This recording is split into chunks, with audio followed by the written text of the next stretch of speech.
an ounce of our history that we deserve. Black history is American history. They don't want us to know our history, because if we know the history, we know that it keeps repeating itself. They never apologized for slavery. We never got our reparations. They made us suffer through Jim Crow.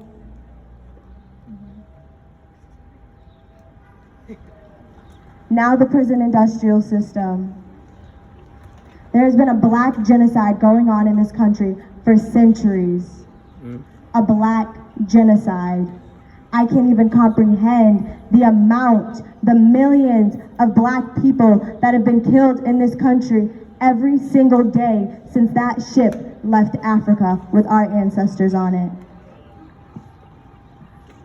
When we teach history, we need to stop looking at our black students. That's for the teachers. When you're teaching slavery, when you're teaching Jim Crow, stop asking for your black students' opinions. How about you ask the white students how they feel on the oppression and genocide on black people? Thank you. Let's start there. Thank you.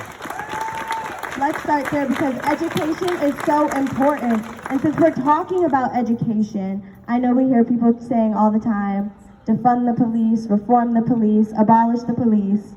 Although I agree with all three, I am here to say, maybe instead of giving the police so much money to kill us, we should put that money into education.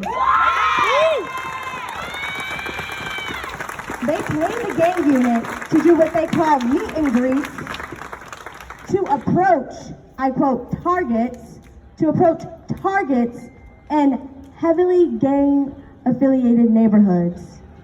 They're already targets when the police walk up to them. Malcolm was a target when the police walked up to him while he was doing a handshake. He was a target when they were watching him on the camera. Oh, did y'all hear that? He was a target when they were watching him on the cameras. 15 to 20 minutes worth of watching him give a handshake, and they decided in that moment that his life was over. If we can teach proper education, proper black education, maybe the kids won't be out in the streets doing what the government put in our neighborhoods that they admitted to.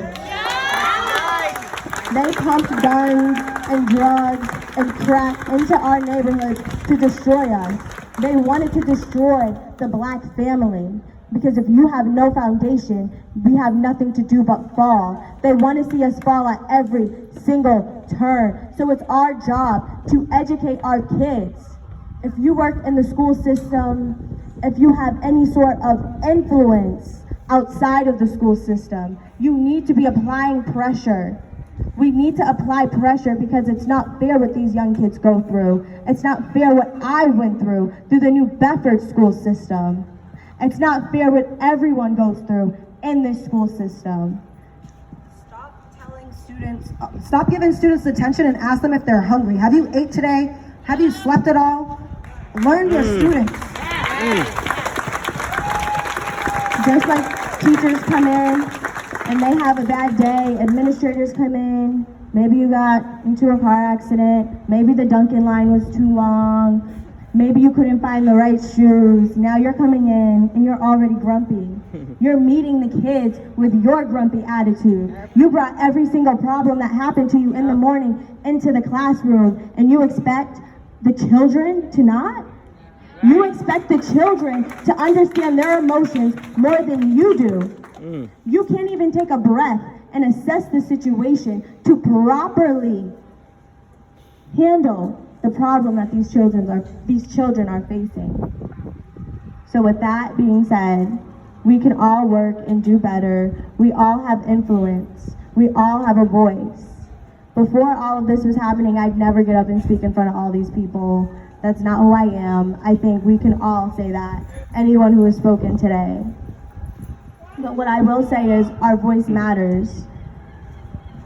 Monique right there told me my voice matters when she handed me the mic the other night. She uplifted other voices, and that's what we will continue to do. We will uplift each other's voices. We will demand change. We won't stop. We will continue to be resilient. We will continue to work towards resolution. We will begin a revolution, whether they like it or not. We are fighting for our lives, and they are fighting for their jobs. Our fights are not the same. The reasons we are out here are not the same whatsoever. We will not continue coddling white feelings. Yes. Are you telling me that your feelings, your uncomfortability matter more than my life? Than my humanity? Than my life on this earth? So before you get uncomfortable for being checked or for being educated on how to be a better ally, before all the racists get upset that the peaceful protesters are out and threaten to run them over with cars, maybe they need to start with themselves. Look into themselves. Why are they so angry? I will not coddle your feelings when I could be the next name on the list. I will not coddle your feelings when my nephew can be the next name on the list. I will not coddle your feelings when any black person in this country could be another name on the list.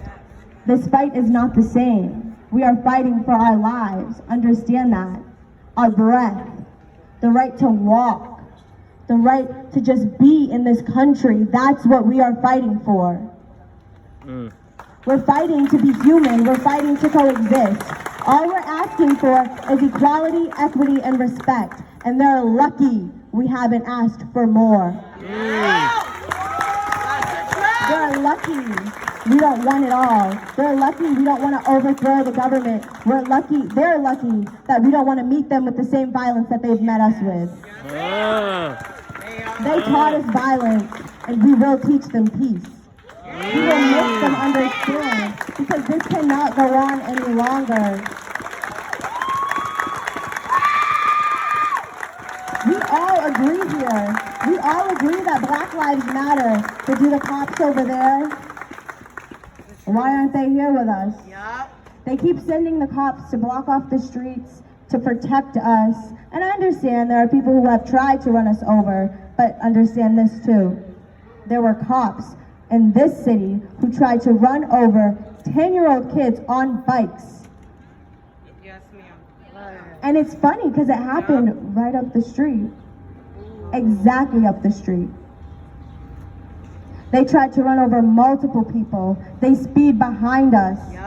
We're lucky that they're just sitting right there. We're lucky that there's just two of them. Because we see the cops following us. We see them eyeing us. I ask all cops in this city, if you don't stand up now, you will never have a chance to redeem yourself. This is where you tell us that you stand with us. You come here off duty. You come here maybe with a police t-shirt so we know you're the cop. Yes. But you stand with us. If you believe that Black people should not be getting killed, if you believe that Malcolm should not have suffered the same fate as his father, Joseph Ramus, do you remember that name? Yes, ma'am. Joseph Ramus was killed by the Dartmouth police. 3 years later, his son was killed by the New Bedford police. They learned how to cover up somewhere, and we will hold them accountable. I know I've been talking for a long time. I'm sorry. But with that being said, we need to stop funding the police and give the money to the education system. We need to reform history in our schools. It starts when they're young. We need to stop coddling white feelings, because that's how we got here in the first place. They killed all of our leaders, and then they made us go silent. We had Panthers in New Bedford, y'all. Sons of the Black Panther Party was in New Bedford. They had programs for people. The Black Panthers across this country had breakfast programs, had medical programs. They were doing what they needed to do, not the government, who murdered them, quite frankly. They put a war out on those men and women. Children. Exactly. Because if they It's okay. If they associate black people with drugs and violence, just like they associated the hippies with drugs, black men were rapists, black women were aggressive. They did that. That was the Nixon administration. The war on drugs is not true at all. That was a war on black people. They put crack and guns in our neighborhoods, then tried to police us even harder because we fell for it. Maybe instead of putting drugs and guns in our neighborhoods, they should have taught us about mental health. Yes. They should have taught us how to deal with our pain. But how could they if they don't know? They're angry about something. And no, I do not sympathize. But I understand that when you're angry, you will lash out. And that is exactly what they have done for centuries, for millenniums.